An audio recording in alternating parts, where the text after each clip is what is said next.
नमस्कार मित्रों, आप इस समय देख रहे हैं महान दार्शनिक सुकरात के चित्र को और उनके द्वारा जो एक विचार दिया गया था उसको पढ़ रहे हैं। लिखा है, आलस्य में बिताया गया जीवन आत्महत्या के समान होता है। तो हम सभी को आलस्य से दूर होना है और अपनी पढ़ाई में अग्रसर होना है। और जो भी चैनल को सब्सक्राइब नहीं किया है वो भी चैनल को सब्सक्राइब करने में आलस्य न दिखाए, क्योंकि इनके कथन को सही करना है, आलस्य नहीं करना है चैनल को सब्सक्राइब करने में भी। पहला प्रश्न है, कला क्या है? ऑप्शन नंबर डी इसमें सही होगा। कलाकार की अनुभूति से परिपूर्ण चित्रण को कला कहते हैं। 198 नंबर प्रश्न में लिखा है कि द्वंदात्मक चित्रण किस सौंदर्य शास्त्री द्वारा प्रतिपादित किया गया? द्वंदात्मक सिद्धांत जो है हीगल के द्वारा प्रतिपादित किया गया। 198 के बाद 199 नंबर प्रश्न की ओर चलते हैं, जो कि आपसे पूछ रहा है, पश्चिमी देशों के किस विद्वान का यह मत था कि कला के माध्यम से भाव की अभिव्यक्ति होती है, न कि विचारों की? तो ये जो कथन है वो क्रोंचे ने कहा था कि पश्चिमी देशों के ये विद्वान थे क्रोंचे, जिन्होंने ये कहा था कि कला के माध्यम से भाव की अभिव्यक्ति होती है, न कि विचारों की। इन्होंने भाव को प्रधानता दिया है, विचारों को नहीं। इसी तरीके से 200 नंबर का प्रश्न आपसे कह रहा है कि कला एक प्रकार का प्रतीक है, यह सिद्धांत किसने प्रतिपादित किया? कला एक प्रकार का प्रतीक है, यह सिद्धांत दिया सुजैन के लंगर के बारे में बात करें तो इन्होंने कहा कला एक प्रकार का प्रतीक है, और ये अमेरिका की दार्शनिक लेखक थी, जो कि अमेरिका दार्शनिक के रूप में लोकप्रिय और पेशेवर रूप से पहचाने जाने वाली पहली महिला थी। 201 नंबर का प्रश्न आपसे कह रहा है, कथन और निष्कर्ष। कथन और जैसे इसमें दो कथन दिए हुए हैं, दोनों में देखना है कि कौन सही है और कौन गलत है। हो सकता हो दोनों सही हो सकता हो कि दोनों गलत हो, एक सही हो एक गलत हो, इसमें कुछ भी हो सकता है। तो ये पढ़ने के बाद ही पता चलेगा। जैसे कि कथन एक में कह रहा है कि सौंदर्य पूर्णतया विषयी कामना की मानवीय सहज वृत्ति में संक्षिप्त है। कहने का मतलब यह है कि सौंदर्य जो है वो विषय से विषय में स्थानांतरित होता रहता है, कि कोई विषय किसी को अच्छा लग रहा है, कोई विषय किसी को अच्छा नहीं लग रहा है, कोई ऑब्जेक्ट किसी को अच्छा लग रहा है, किसी को नहीं अच्छा लग रहा है। कथन दो कह रहा है, क्योंकि मानवीय चित्त काली समग्रता में संतुष्टि कभी भी परिघटना से संबंधित नहीं होती है। तो यहाँ पे हम लोग देख रहे हैं कि ए सही है, मतलब कथन एक सही है, जबकि कथन दो जो है गलत कह रहा है। तो कथन एक के आगे सही चिन्ह और कथन दो के आगे गलत का चिन्ह लगा देते हैं, और ये स्टेटमेंट मैच कर रहा है ऑप्शन नंबर सी में। आगे चलते हैं प्रश्न संख्या 202 की ओर। 202 नंबर प्रश्न आपसे कह रहा है, प्लेटो ने कलाओं की निंदा की क्योंकि इसमें ये तत्व हैं। कौन कौन से तत्व हैं जिनके कारण प्लेटो ने कलाओं की निंदा की? प्लेटो के अनुसार अनुकृति और मनोभाव के कारण उन्होंने कलाओं की निंदा की। प्लेटो ने कलाओं की निंदा की क्योंकि इसमें अनुकृति और मनोभाव के तत्व हैं। प्लेटो के अनुसार सुंदर शिव और सत्य एक हैं, सुंदर परम है और पूर्व है, तथा सुंदर होने के लिए नैतिक होना आवश्यक है। प्लेटो ने कहा, जिसमें निर्माण की प्रक्रिया हो वही कला है। प्लेटो के अनुसार काव्य या कला के प्रमुख गुण हैं जो इस प्रकार हैं: मानव गुण का अनुकरण, दिव्यता की झलक, सत्य का उदात्त रूप, सौंदर्य का अंकन, आनंदानुभूति। ये सभी तत्व होते हैं कला में। इसी तरह आगे भी कहा इन्होंने कि प्लेटो की कला संबंधी विषय विचारधारा उनके अनुकरण सिद्धांत पर आधारित है, जिससे चित्रकला व काव्य कला को मात्र अनुकृति कहा गया है। प्लेटो तत्व मीमांसक थे और ईश्वर अथवा आध्यात्म को ही सृष्टि का निर्माणकर्ता मानते थे। प्लेटो के प्रसिद्ध ग्रंथ कुछ इस प्रकार हैं, जैसे कि इयान, क्रेटिलुस, प्रोटोगोरस, गारिगयास, सिम्पाजियम, लॉज, रिपब्लिक इत्यादि। प्लेटो ने कलाकार के ज्ञान को अटकलबाजी कहा है। 203 नंबर प्रश्न की ओर चलते हैं, क्योंकि एक कह रहा है, क्रिटिक ऑफ प्योर रीजन के लेखक कौन है? इसके लेखक हैं Immanuel Kant, option number C. Critique of pure reason के लेखक इमैनुअल कांट हैं, और कांट ने अपनी पुस्तक क्रिटिक ऑफ प्योर रीजन में ज्ञान की समस्या उठाई है। कांट ने ज्ञान क्या है के उत्तर में कहा कि ज्ञान अनुभवातीत संयोजक है। कांट की दूसरी पुस्तक है क्रिटिक ऑफ प्रैक्टिकल रीजन में दूसरी समस्या नैतिकता को उठाया है। सौंदर्य और कला विषयक आस्वाद का विचार कांट ने अपनी तीसरी पुस्तक निर्णय मीमांसा में किया। क्रिटिक ऑफ जजमेंट पुस्तक में कांट ने उदात्त एवं सौंदर्य पर अपने विचार व्यक्त किए हैं। जर्मन सौंदर्य शास्त्री का जन्म इमैनुअल कांट का जन्म 1724 ईस्वी में हुआ था, और ये जो है एक मोची के परिवार में इनका जन्म हुआ था। 204 नंबर प्रश्न की ओर चलते हैं, जो कि आपसे पूछ रहा है। इसमें कुछ दार्शनिक हैं, उनके नाम को चूज करना है। नीचे कुछ दार्शनिकों के नाम दिए हैं, उपर्युक्त दार्शनिकों का सही कालक्रम चुनिए। सही कालक्रम के लिए हमको इन सभी के जन्म को याद करना पड़ेगा। जैसे कि हीगल का जो जन्म हुआ वो 1770 ईस्वी में हुआ। इसके बाद आता है बाumgarten। बाumgarten का जन्म हुआ 1714 ईस्वी में।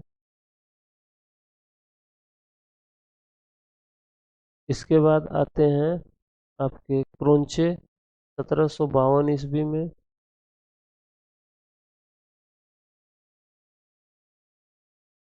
सुजान लेंगर का जन्म 1898 में होता है। तो ये क्रम जो देखते हैं, सबसे पहले बाumgarten आएंगे एक नंबर पे, 3 नंबर सबसे पहले ए में आता है। तो यहीं से देख लेते हैं कि ऑप्शन नंबर ए सही है, और एक 205 नंबर प्रश्न की ओर हम लोग आगे प्रस्थान करते हैं। हमारी गाड़ी 205 नंबर प्रश्न पे पहुंच चुकी है, और इसमें पूछ रहा है कि किसने यह प्रमाणित किया कि कला संप्रेषण है। इसके लिए इसके प्रमाणकर्ता हैं लियो टॉल्स्टॉय। लियो टॉल्स्टॉय ने प्रमाणित किया कि कला संप्रेषण है। युद्ध और शांति प्रसिद्ध उपन्यास के लेखक टॉल्स्टॉय हैं। सिविलाइजेशन नामक पुस्तक के लेखक हेनरिक जिमर हैं। क्रिटिक ऑफ जजमेंट पुस्तक के लेखक इमैनुअल कांट हैं। हमने आपसे बताया कि जिन पुस्तकों या विचारों में जजमेंट शब्द आ जाए वो इमैनुअल कांट का ही रहेगा, वो जर्मनी के जो निवासी। इसी तरीके से 206 नंबर प्रश्न में आपसे पूछ रहा है, 9 रसों के साथ कौन सा 2 रस हैं जिन्हें बाद में सम्मिलित किया गया? तो वात्सल्य और भक्ति रस 2 ऐसे रस हैं जिन्हें बाद में सम्मिलित किया गया। 9 रसों के बाद में वात्सल्य और भक्ति को सम्मिलित किया गया। आचार्य भरत मुनि के नाट्यशास्त्र में 8 रस बताए गए हैं। 9वां रस शांत रस की खोज अभिनव गुप्त ने की है। वर्तमान में कुल 9 रस मुख्य रस माने जाते हैं। इनमें प्रमुख 9 रस हैं श्रृंगार, हास्य, करुणा, वीर, रौद्र, भयानक, विभत्स, अद्भुत, शांत। ये कुल मिला के 9 जो हैं वो रस हैं। 207 नंबर प्रश्न की ओर चलते हैं, जिसमें आपसे पूछ रहा है कथन और कारण। कथन में कहा, कभी सत्य असत्य सुंदर है, कभी सत्य असत्य सुंदर है। जब कलाकार को सत्य में सौंदर्य का बोध होता है, तभी सच्ची कला निर्मित होती है। रीजन में कह रहा है क्योंकि यदि कलाकार सत्यनिष्ठ कला का सर्जन करना चाहता है तो उसे कला में गहराई तक पहुंचना होगा। ये जो दोनों स्टेटमेंट हैं, इनके बारे में कहा गया है कि ये सही है या गलत है। तो ये हम कह सकते हैं कि ए सही है और आर गलत है। तभी सत्य असत्य सुंदर है, ये बात सही है। और जो आर है वो गलत है। 208 नंबर प्रश्न की ओर चलते हैं, जिसमें आपको बताया। अच्छा, 207 की व्याख्या भी देख लेते हैं। व्याख्या में लिखा है, अभिकथन तभी सत्य असत्य सुंदर हैं जब कलाकार को सौंदर्य सत्य में सौंदर्य का बोध होता है, तभी सच्ची कला निर्मित होती है। सत्य है क्योंकि कलाओं की विषय वस्तु अथवा सामग्री जीवन से संग्रह की जाती है, अतः यह सत्य होती है।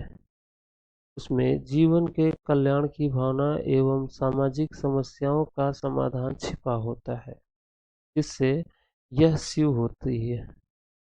उसे आकर्षक तथा प्रभावशाली रूपों में प्रस्तुत किया जाता है, जबकि यह सुंदर होती है। और यदि कलाकार सत्यनिष्ठ होता है, सर्जन करना चाहता है, तो उसे अपनी कला की जड़ों में नहीं, अपितु उसके अंदर छिपे भाव की गहराई तक पहुंचना चाहिए। इस प्रकार दिया गया तर्क असत्य है। 208 नंबर प्रश्न में आपसे पूछ रहा है कि myths and symbols in Indian art and civilisation नामक पुस्तक के लेखक कौन है। इसके लेखक हैं हेनरिक जिमर। हेनरिक जिमर ने myths and symbols of in Indian art and civilisation का संबंध है हेनरिक जिमर से। आगे चलते हैं अगले प्रश्न की ओर। तो इसमें ऑप्शन नंबर बी पे टिक लगा दे रहा है। 209 नंबर प्रश्न कह रहा है, अनुकरण ही कला का मूल है, किसने कहा। ये कथन कहा था अरस्तु ने। अरस्तु ने ही कहा कला जो है वो जीवन का मूल है। अरस्तु। 210 नंबर प्रश्न आपसे पूछ रहा है। 210 नंबर प्रश्न पूछ रहा है, कला में मनुष्य अपनी अभिव्यक्ति करता है, यह विचार किसका है। तो ये विचार है रविन्द्रनाथ टैगोर का। 211 नंबर प्रश्न में आपसे 211 नंबर में पूछेगा, प्रसिद्ध दार्शनिक अरस्तु प्रसिद्ध दार्शनिक अरस्तु का शिष्य कौन था। तो अरस्तु के जो शिष्य थे वो थे प्लेटो। यहाँ पे हम देखते हैं ऑप्शन नंबर ए ही सही हो जाता है। इसी प्रकार 212 नंबर प्रश्न की ओर चलते हैं, जिसमें आपसे पूछ रहा है, कला किस भाषा का शब्द है। तो कला संस्कृत भाषा का शब्द है। यह कल धातु से बना है, जिसका अर्थ होता है प्रेरित करना। कला को अंग्रेजी में आर्ट कहते हैं, जो कि लैटिन भाषा से बना हुआ है। 213 नंबर प्रश्न आपसे पूछ रहा है, कला क्या है, यह स्टेटमेंट किसने दी है। जवाब होगा C number, Leo Tolstoy.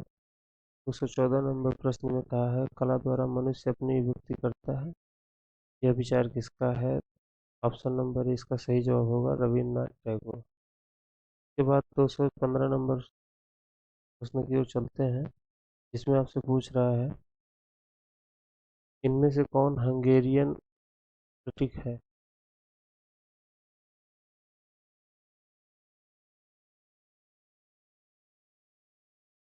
Hungarian art critic कौन है।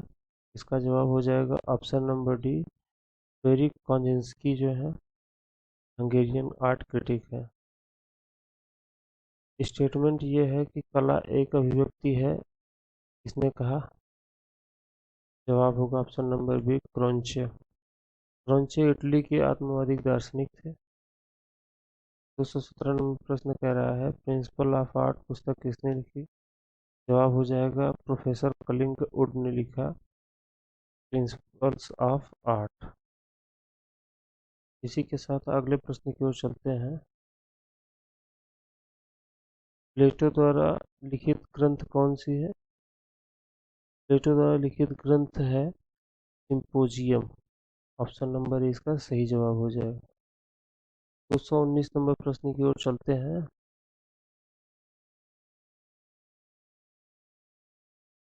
एस्थेटिक्स शब्द का प्रयोग सबसे पहले किसने किया? जवाब हो जाएगा बाउमगार्टन। बाउमगार्टन इनका नाम होगा, यहाँ पे थोड़ा सा गलत लिखा हुआ है, नहीं लिखा होगा, बाउमगार्टन होगा इसका सही जवाब। 220 नंबर प्रश्न कह रहा है कला सहजानुभूति है, किस महान दार्शनिक ने यह तथ्य को स्पष्ट किया? जवाब हो जाएगा क्रोंचे। क्रोंचे भी इटली के आत्मवादी दार्शनिक थे। अरस्तु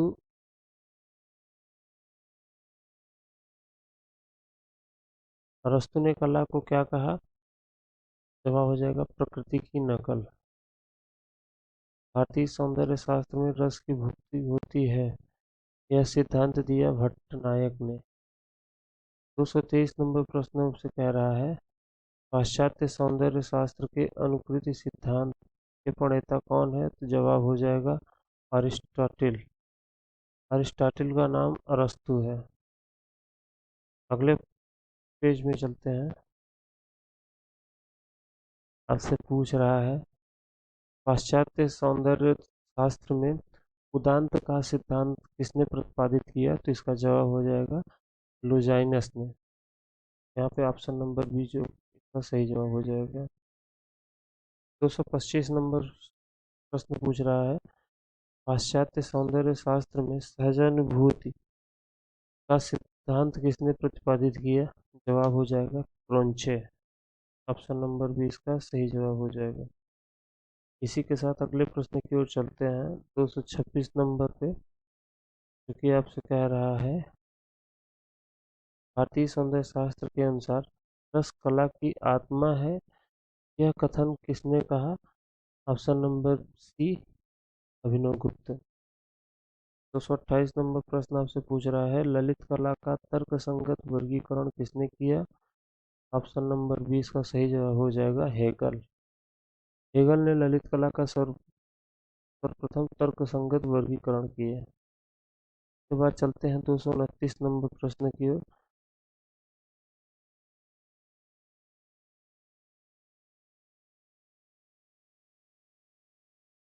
ग्रिसोल्ड पुलोक ने निम्नलिखित में से किसकी रचना की? तो ग्रिसोल्ड पुलोक ने vision and difference, feminism, femininity and the histories of art नामक पुस्तक लिखी।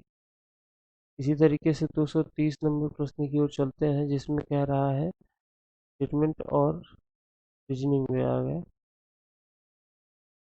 द प्रिंसिपल ऑफ प्रॉक्सिमिटी पूरी डिजाइन में कि उन्हीं या समान प्रकार के तत्वों के लिए तर्क है, कुछ डिजाइन तत्वों को दोहराने से एकता और संबद्धता भावना आती है। ये बात सही है। ऑप्शन नंबर मतलब कि अभिकथन एक सही है। तर्क में चलते हैं। इस सिद्धांत में कहा गया है कि संबंधित मदें समूहबद्ध की जाए ताकि कभी भी उन्हें अनेक असंबद्ध तत्वों के रूप में न समझा जाए। तर्क भी सही है, तो ऑप्शन नंबर ए में ए और आर दोनों सही दिखाया गया है। ऑप्शन नंबर इसका सही जवाब हो जाएगा। अगले प्रश्न की ओर चलते हैं जो कि है 231 नंबर प्रश्न। रस सिद्धांत को विकसित करने का श्रेय भरत मुनि को जाता है। भरत मुनि की रचना है नाट्यशास्त्र। संत विद्वान को दिया जाता है जो पहली शताब्दी नाट्यशास्त्र की रचना पहली शताब्दी में हुई थी। तो जो पहली शताब्दी ईसा पूर्व और तीसरी शताब्दी के बीच अस्तित्व में था, तो ऑप्शन नंबर ए इसका सही जवाब हो जाएगा। भरत मुनि की रचना है नाट्यशास्त्र। इन्होंने 8 स्थाई भाव, 8 रसों के बारे में बात किया। और अगर पूछे नौवां रस किसने बताया, तो नौवां रस बताया है अभिनव गुप्ता ने। आगे चलते हैं अगले प्रश्न की ओर। ये है अगला प्रश्न।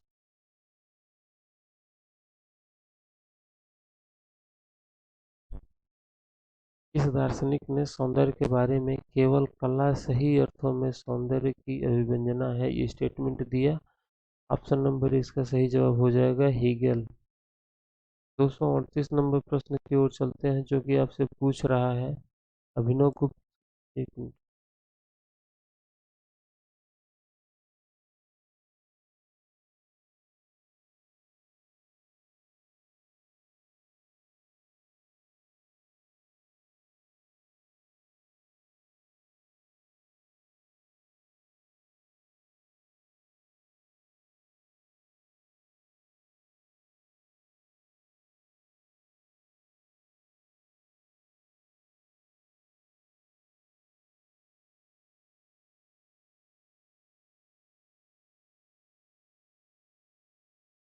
हाँ, 238 नंबर प्रश्न पूछ रहा है अभिनव गुप्त द्वारा नौवां रस कौन सा बताया गया। ऑप्शन नंबर 20 का सही जवाब हो जाएगा शांत रस। भरत मुनि ने 8 रसों के बारे में बताया था, जबकि अभिनव गुप्त ने अपनी रचना अभिनव भारत में नौवां रस शांत रस बताया।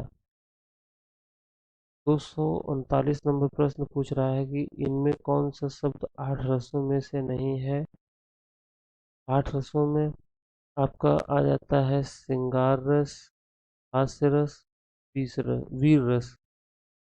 रति जो है वो स्थाई भाव है श्रृंगार रस का। डी का गलत जवाब हो जाएगा, मतलब सही जवाब हो जाएगा। 140 नंबर प्रश्न की ओर चलते हैं। आपसे पूछ रहा है आलंब और उद्दीपन निम्न में से किसके प्रकार हैं। आलंब और उद्दीपन जो है वो विभाव के प्रकार हैं। चलते हैं 241 नंबर प्रश्न की ओर। आपसे वो पूछ रहा है तो क्रोध, भय और जुजुप्सा किस रूप में जाने जाते हैं। ये सभी स्थाई भाव के रूप में जाने जाते हैं। ये रस नहीं है, ये स्थाई भाव है। स्थाई भाव के कारण ही रस की उत्पत्ति होती है। 242 नंबर प्रश्न में पूछ रहा है इनमें से कौन सा रस नहीं है। श्रृंगार रस होता है, करुण और हास्य रस भी होता है, जबकि जुजुप्सा स्थाई भाव है।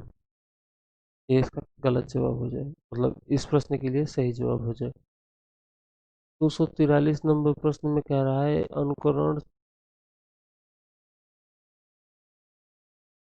अनुकरण सभी कलाओं का मूल है, किसने माना। जवाब होगा प्लेटो ने माना अनुकरण सभी कलाओं का मूल है। 244 नंबर प्रश्न आपसे पूछ रहा है कि भारतीय सौंदर्य शास्त्र में प्रथम दार्शनिक कौन। जवाब भरत मुनि, नाट्यशास्त्र।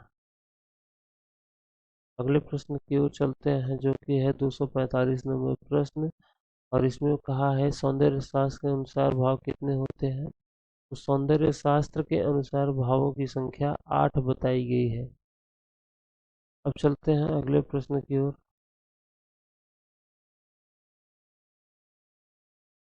रस श्रृंगार रस सिद्धांत का प्रतिपादन किसने किया। जवाब हो जाएगा ए अभिनव गुप्त। तो रस कितने प्रकार के होते हैं। वर्तमान में रस 9 प्रकार के होते हैं, शांत रस को मिला करके। रस भाव को शास्त्र का रूप दिया था, किसने दिया था, तो भरत मुनि ने। 249 नंबर प्रश्न में है अद्भुत रस का श्रृंग का अद्भुत रस का कौन सा रंग है। जवाब होगा ऑप्शन नंबर डी पीला। 250 नंबर प्रश्न में कह रहा है विष्णु धर्मोत्तर पुराण के चित्रसूत में कितने रसों अथवा अथवा क्या लिखा है भाई? अथवा प्रधान वृत्तियों की चर्चा की गई है। तो 250 नंबर प्रश्न का सही जवाब हो जाएगा ऑप्शन नंबर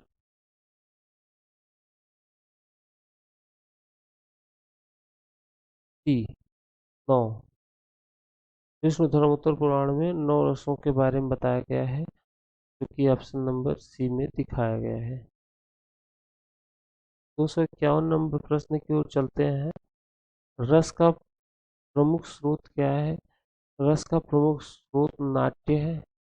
हेगल ने किस कला को सर्वश्रेष्ठ माना है? तो हेगल के अनुसार काव्य कला सर्वश्रेष्ठ कला है। 253 नंबर प्रश्न आपसे पूछ रहा है, शांत रस पहली बार किसने प्रयुक्त किया? ऑप्शन नंबर डी, अभिनव भारत। स्वलोक निम्नलिखित में से किसके द्वारा रचित है?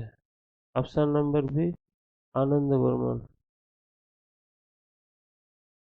अगला प्रश्न है 255 नंबर प्रश्न आपसे पूछ रहा है, सभी नाटकीय संरचनाओं के लिए संस्कृत संस्कृत मत सामान्य शब्द है। ऑप्शन नंबर सी, प्रकरण। प्रकरण सभी नाटकीय संरचनाओं के लिए संस्कृत मत सामान्य शब्द है। आगे चलते हैं।